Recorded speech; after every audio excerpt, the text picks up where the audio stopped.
To be honest with you, it completely has blown me away of how powerful this really works. And if I would have known this 2 or 3 years ago, things would have been so much easier for me to create my life. It'd have been so much less resistance, and I would have enjoyed the process along the way. So in this video, I'm going to show you how manifestation has completely transformed for me in 2020 and exactly what you can do to get the same results. Welcome back to another video. My name is Aaron, and I help people expand their consciousness. Now in this video, I'm going to be sharing with you an idea and a way of going about manifestation that makes the old way of going about it completely obsolete. The old way being like trying really hard and setting a lot of intentions and visualizing what you want and feeling a lot of resistance and self-sabotage come along the way. And just in general, you know, to be honest, right now I'm in a big transition in my own life. And part of that has to do with many of you that know me. You know, I've been making videos on YouTube for about 2 or 3 years now. I've been talking a lot about how I'm moving into doing live events. Then, of course, this stuff happened at the beginning of the year, which kind of prolonged a lot of that. And I'm starting to realize how powerful it is for me to actually go into periods of my life where I actually kind of hold back from taking massive action. And a lot of that has to do with me understanding this works in many different areas of life as well. I've recently, let me kind of share with you where I'm at right now. In my own body, for example, you can't tell right now because of the shirt I'm wearing and stuff, but one thing that I've been intending to do is to do what is called bulk up. I want to gain weight. You might say, why? Well, I just kind of feel like doing it. I kind of feel like doing it. It's something I've always wanted to do. So what that means is I'm eating a lot more food. But the other aspect of this is I've learned, and I'm, you know, kind of following a specific program, but it is completely counterintuitive from everything I learned. I used to work out 6 days a week. And when I would work out, I would also do a lot of cardio, which means I'd be running. I'd be doing a lot of moving around, getting my heart rate up. And I used to really enjoy doing that. However, I wouldn't get that great results. I would not really be gaining muscle or be gaining weight. I'd always kind of remain the same. And recently what I've learned is that actually for me to bulk up, one thing that I'd be doing is I work out only 3 days a week. But the 3 days a week I work out, I really push it. Now this is the thing, and this is the metaphor. When I was normally going to the gym before, I was just going into the gym, no real plan of anything I was doing, and I wasn't pushing beyond my comfort zone. That's the thing. If you want to grow, if you want your muscles to grow, you've got to stretch beyond the comfort zone and tend for it, and then on the other side of this, feed them the right nutrients. So one other thing that I was doing is I wasn't eating enough, and I wasn't relaxing enough. Now, this is a huge counterintuitive thing that I've learned about just bodybuilding, and I'll share with you how this relates to my life.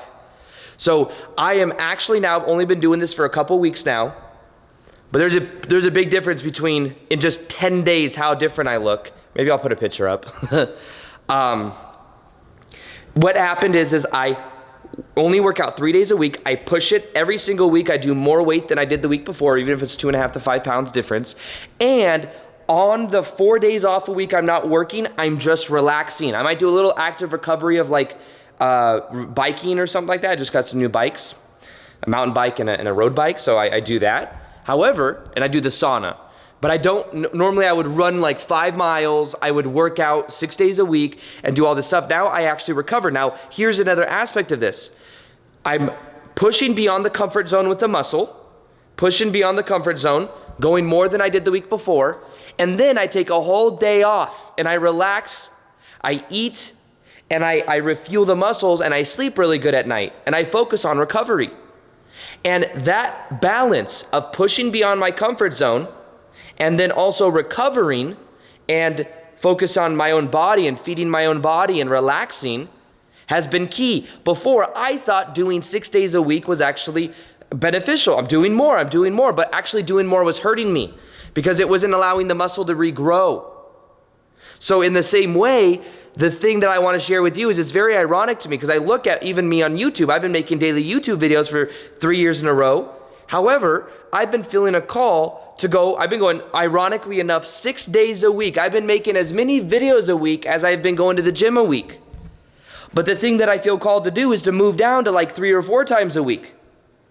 And maybe, just maybe, by me having those extra 4 days off of not making videos, maybe I get more creative ideas, and then the content's not repetitive, and it's able to actually go beyond my own comfort zone.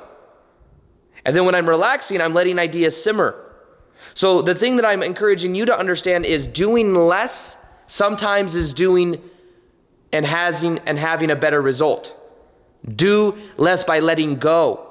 By letting go and understanding the balance of yang and yin. Think yang is like giving energy. Yin is kind of like absorbing energy and healing. In my life, I've had a very yang type way of being. Even when I go to an acupuncturist, they say the same thing. You've got a lot of yang energy. I've got a lot of, I'm always putting out. But instead of taking in, and that's like also you could think of it as like masculine and feminine. So when it comes to understanding this process, understand that our old reality, the way we've been thinking, our personality, the way we think, act, and feel is on autopilot. We have a self-image for the way that we see ourselves. And what happens is that personality creates our personal reality. Now, if we want to go beyond this identity, then what we need to do is stretch beyond the comfort zone. And then we need to trust the process and be this version of us. And understand that we can let go of trying to control it like we used to. And I've been even getting signs. I've been talking for months about how I'm going to, here's another story for you, about how I'm going to like take back and start doing like 3-4 days a week. I'm ahead on videos. If you see videos continue to come out like so consistently, that's why. But then I start doing it and then I stop. And it's even, I've honestly noticed for like a year and a half that I can like not have to grind so hard to make daily videos on YouTube. But for some reason, I just I was like, okay, well, obviously subconsciously, I believe I still have to do it. Because if I really didn't believe that I didn't have to, then I wouldn't. Now, here's the thing that happened recently. So I have a book that many of you probably know that I made, it's not my book. There's a book of somebody that wrote it. It was a not very well-known book. It was written by a Russian guy, and it was translated to English. And what I did is I made over 100 videos, 80-something videos or more on this book, and I would send people to this book. And this book was something that I would talk about, and I would tell people to go read. And what happened was, this last like couple months, there was this lady that got some type of she doesn't understand, I think, how trademarks work, but what she did is she got a trademark of the book 3 years after I made 100 videos, and then went in on YouTube and dinged in every single video I've ever made where I mention or have it and talked about that book, sending them free traffic, by the way. Literally, like 3 years ago, almost nobody really understood the book. I was one of the first people to really like pump that book and give it credit and send people to it.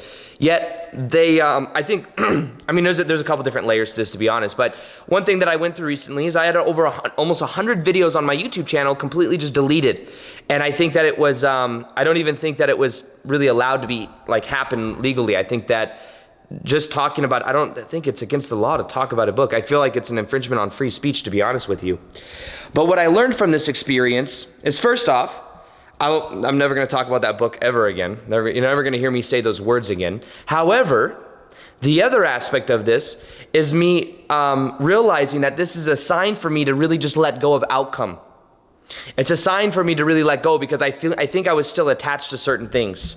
And even though that I believe that was unjust and that was against, my right to free speech, at the same time, and also just imagine you made and spent the time to make 100 videos to send people to a certain book or to do something and to buy a book, and then that happens, That was kind of my ego and how I felt, especially in the moment. But what I realize now is I can let go of that and realize that is a sign for me to also become aware of me getting more in alignment and not being so attached to the outcome, because that really had to teach me to let go. And the other thing that was scary about it is the fact that YouTube would allow that to just happen. Like literally, that was what was kind of freaked me out, a little bit. Anyways, I'm just talking out loud right now. But in general, certain things will happen that then show you, hey, you're meant to go in this direction. You have to trust that process.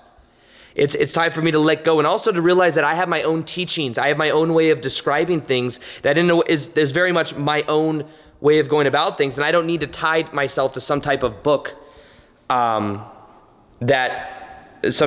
especially from an organization or people that I don't resonate with, that don't necessarily live by the principles of the book. So I was able to really just kind of, let that go. So understand that in general, for this, what I'm talking about in the year 2020 and beyond, this is about becoming very clear as to the identity of the way you prefer to be, and then making that jump. So me looking at myself, I want to be making daily videos. I don't want to be necessarily making daily videos on YouTube. I want to make more higher quality videos, maybe 3 times a week, and then also focus on doing live events. That's something that I want to do too. So I need to actually be that version of me, and then understand that there's going to be an initial bump, and there'll be ways that my old identity will try to sabotage me. It'll try to keep me, and it'll try to talk me into doing what I was doing before. No, don't take 4 days off a week to relax. That doesn't work. You need to do more. No, do 7 videos a week or 6 videos a week. Don't do 3 a week. That's not the way, as if like everything I've built up will just, stop or something because I'm not pumping it as much as I used to.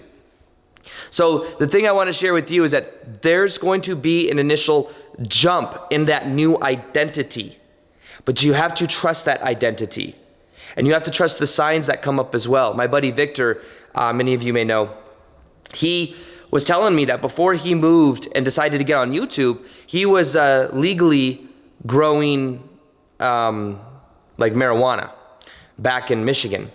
And what happened was he was getting signs to stop, but he wasn't trusting those signs necessarily. He was pushing through with it. And what happened was eventually there was like his plants got infected with this like thing, some type of mites or something like that completely killed the whole entire crop, and then the lamps were going out. All of these things were pointing to him like, hey bro, it's time to transition into this new you. And then eventually he had to just say okay, and he had to just give it up and then just start the life of him doing what he intuitively felt called to do, which was make YouTube videos. And then that's when things started to grow for him. So I always kind of remember that story, because we may get sometimes little signs. It's like, nope, you got to let go of the outcome.